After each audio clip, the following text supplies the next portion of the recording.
Joining us now to review some of the headlines of today's newspapers from around the world is our Rise News analyst, Emmanuel Ofeni. Good morning, Mr. Ofeni. Good morning, Victoria Tundu MKO Abiola. Yes. Good morning, Mr. Ofeni. Good morning, Rufai. Morning, sir. Yeah, we miss a certain Dr. Ruben Abati. We do. My friend, the Malabite. I know he's watching all the way. VIP this morning. Yes, a VIP. I did. And the VIP had a last name with Efeni. Yes. Yeah, and she was adorable. Yes. As one would expect. Yes. Your lovely daughter, Lydia. Okay. Lydia, well, I'm sure she'll be giggling somewhere. Being talked about by a celebrity like Tundu MK Abiola. Now let's start the review with this day, Nigeria's newspaper of record. Well, just before the lead story. That was a great interview with Peter Obi, the phenomenon. He's added that to his title because he's sweeping across the internet and so many people are rooting for him. But that was some grilling. But he discharged himself. Yes. Yeah. But I hope other candidates will make themselves available. I hope so because too. This election is not the one you can do from your bedroom. Many people don't remember that the day MKO Abiola finally nailed that election was when he faced Tofa in a television debate. Absolutely. And King Gibe rounded it off when he faced Dr. Something Ugu, the running mates. They had their own debates.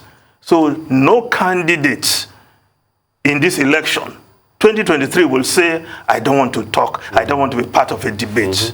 That should be knockout for that person. So we want to hear all the candidates, your manifesto, what will you do differently. And I think Obia said the ball rolling here. Now let's start the review. Now with this day, Nigeria's newspaper of record, the lead story. Few dead, 2 injured as bandits attack Buhari's convoy en route Daura. Incident is sad, unwelcome, says presidency. Bandits kill assistant police commissioner in Katsina as gunmen hit Kuje prison. Now, this is another sad story. This is the presidential advance team going to prepare the ground, as it were, for the president's trip to his hometown, Daura in Katsina State, and here they were attacked. Was there an insider information? Or these bandits just happened to this bus and thought this is another game they can take into their hideouts for ransom? But another thing one must observe. The last time the Minister of Information said there was security in Nigeria not better than it was in 2015. There was a major strike by these bandits. I can't remember exactly where it happened. A day after he made that statement. And here again, shortly after the Minister of Information saying that Nigeria is more secure than it was in the 15th. Look at this. I think this is like splashing raw tomatoes on his face by these bandits. Now, the issue is that these things happen every day where bandits just come out from the bush, attack travelers, take them into custody and start asking for ransom. Many lost their lives in the process.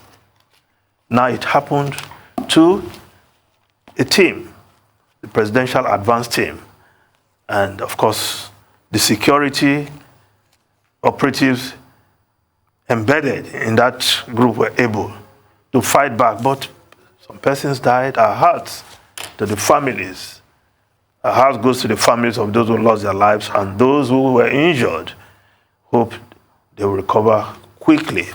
But again, what will the president do? Yesterday, we heard some tough words about those bandits, terrorists, who killed so many soldiers in Niger State. Now, what are we going to say about this? All talk and no action? Wow, it's a sad one. But we just look at the story above the lead story. I cannot miss that. Okowa, I got second best result in 1976 in WASC as Obi Baba Ahmed moved to seal ticket. Delta governor appeals to federal government to resolve ASU's prolonged strike. Cracks in universities union as Unimide. Medical lecturers pull out. I hope many more lecturers can pull out for the sake of their students, for the sake of the university system, while the issues are being resolved. Nobody is saying that the issues should not be resolved, but ASU cannot continue to stay at home, and the students are idling away. The university system, public university system, taking a bashing in terms of reckoning. Because if in 3 years we have this kind of strike, in one instance, students lost one academic session, and now 4-5 months and counting. Something has to be done. But again, Okowa, talking about his WAEC result, he made the best result, the second best result in 1976. If you have that kind of result in your kitty, well, even if you cannot find the result sheet, WAEC will be there any day to confirm that indeed this is your result. So for Okowa, I don't think it's any big issue. After all, we know the schools Okowa attended. He knows his classmates, and his classmates know him. I think that should make him just relax. He's not in the same league with many others. Now, let's just look at other newspapers. The Vanguard newspaper. Salah, bandits attack Buhari's advanced security convoy. Yes. Now, the story below the photograph, why monthly fuel subsidy costs shot up by 989% in 7 years. Experts cite high oil prices, logistic costs, corruption, system breeds corruption, smuggling to other countries, energy hub. Calls for deregulation, implementation of PIA. Reps to sanction agencies for stalling investigation into fuel consumption rates. Now it's only in Nigeria. After clamoring for the enactment of the PIA, we can pass a law, we have a law, and the government of the day will say, I won't implement this right now. And that is why we still have subsidy taking so much of the chunk of our revenue, because the government of President Muhammadu Buhari will not even implement the law. They have celebrated with so much pomp. Now, the Daily Trust newspaper, 2 injured as terrorists attack presidential convoy in Katsina.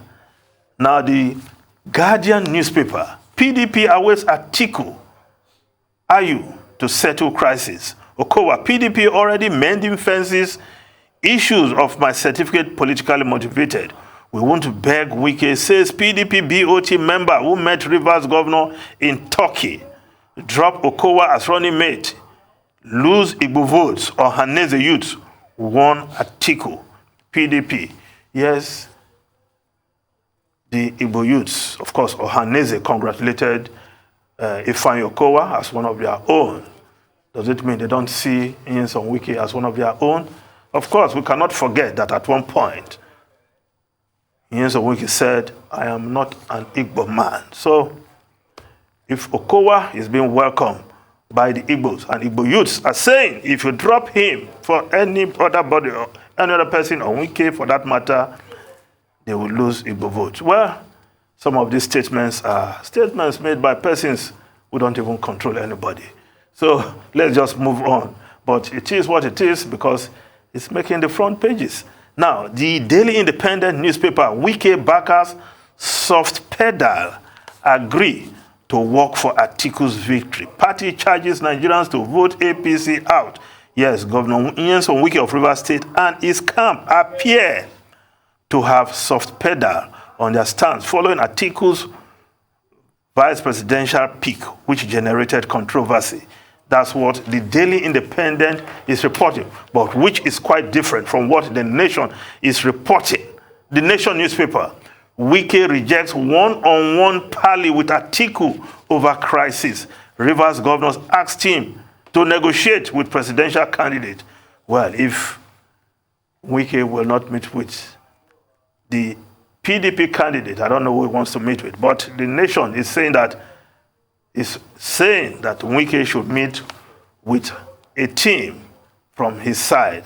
I'm sure that team, if indeed that story is correct, will include a certain Samuel Otom, governor of Benue State, and perhaps a certain Ayodele Fayose, former governor of Ekiti State, who seem to be crying more than the bereaved in this matter.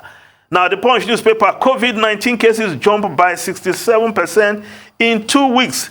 Lagos NMA, NARD warn against laxity, demand protective measures. Coronavirus not on holiday. It is still around, says virologist group. Well, coronavirus is still very much with us.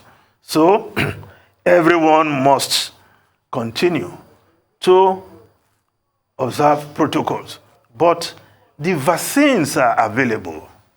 Sometimes people want to blame the government for not doing enough. But the vaccines are available. Nigerians are not making enough effort to take this vaccine. I have taken my booster jab, 1, 2, 3.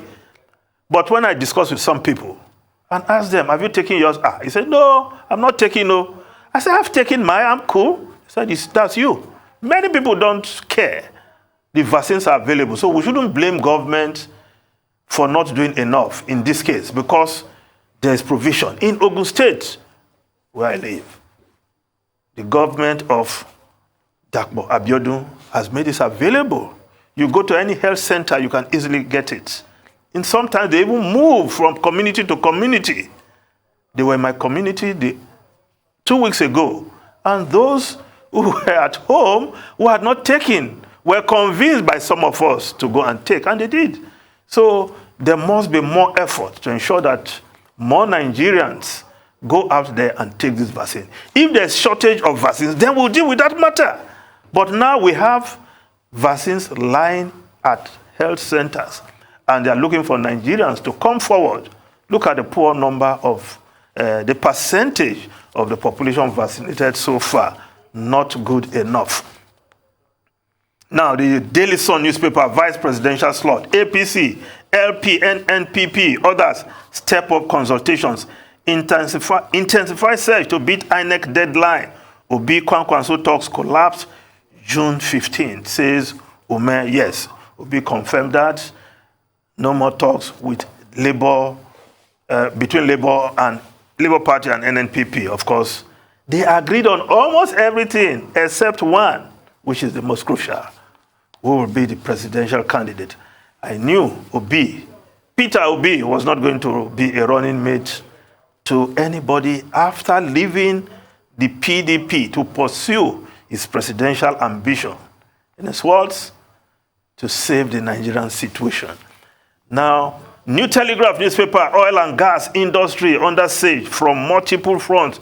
OPEC warns, cites geological developments in Eastern Europe, Ukraine war, COVID-19, global inflationary pressures, says global oil sector will need $11.8 trillion investment by 2045 to meet expectations. Buhari lords back into Citigroup, oil price heading to $65 by year end. So oil price is coming down. I hope some of our leaders will be comfortable because they complained openly that at $100 plus per barrel, they were not comfortable. They would rather it hovers around $70.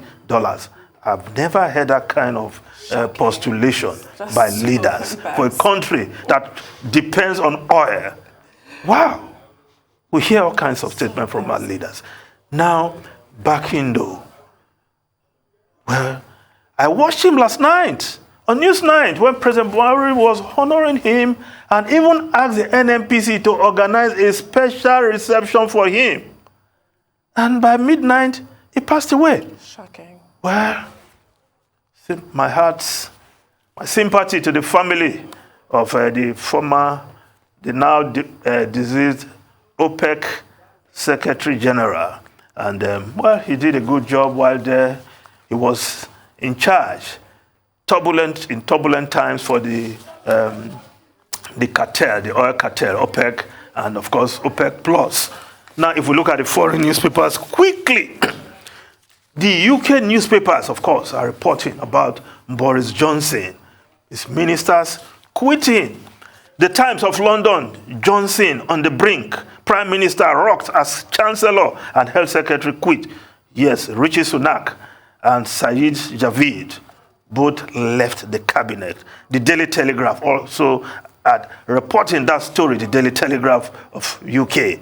Johnson hanging by a thread as Sunak and Javid walked out. Prime Minister scrambles to shore up his cabinet after a wave of resignation, but insists he will carry on as leader. Well, I'm sure before long, it will get to breaking point for Boris Johnson. Now, the Wall Street Journal is reporting EU approves broad laws to rein in big tech companies. European lawmakers approved 2 sweeping new pieces of digital regulation. Of course, the anti-competition regulation also approved to rein in the biggest tech companies over how rules should be applied in the European Union. Rufai and Tundu. A lot to talk about. Somebody else resigned in Boris Johnson's cabinet, the Solicitor General, Alex Chalk. Yes. But it appears that Boris Johnson is not moving. He's going nowhere. He's going to have to be dragged, literally prized out of number 10 with bloody fingernails. And Rotus was talking earlier about the culture of resignation that we lack here. And I think Boris Johnson would fit in here perfectly. No matter what happens, you just sit tight. He has had this awful cycle of scandal, apology, and it continues. No, but to be fair to him, if you survive a confidence vote recently, why should you resign?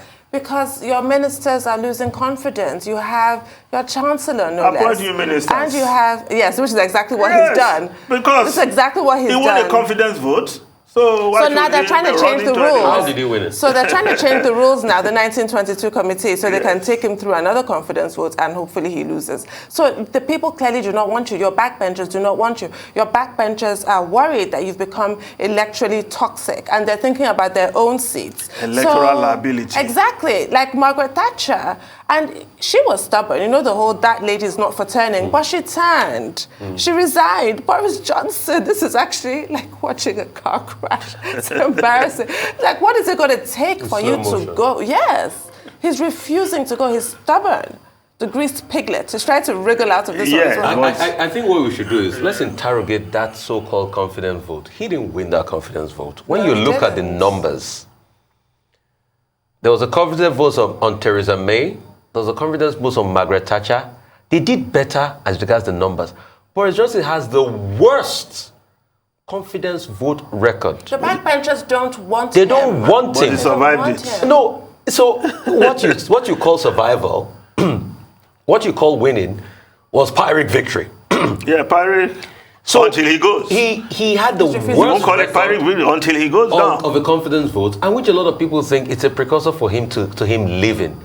But he doesn't want to go. And that's what, like Tundu was saying, somebody will have to pull him by the hair now, maybe by his hair that is everywhere, to please go. Because you know what he has done? He has decimated the Conservative Party. He has destroyed the Conservative Party. Look at the polls now. People that never thought about Keir Starmer as a viable PM candidate are already thinking that way. And you know the lie the Conservative Party keeps lying to themselves? Boris Johnson is the only one that can win elections. But now he has done something disastrous. You know what he did? He came out yesterday to acknowledge that he made a mistake based on the reports that this pincher always pinches people. Pinch men. He got the report and went ahead. And he went ahead. So that's an indictment on himself. So when this man is as good as gone, you know, he's just... It's embarrassing at this He's just fighting for his dear life. And when you put the people like the former education minister, because that one came to defend him on TV yesterday, Boris Johnson, if he has any modicum of honor in him, if he truly respects the school he went to, Oxford, he should go. Well, Well, he's going nowhere. Well, he's not going anywhere. Thank you, Mr. Yes, thank Ifeni. you very much.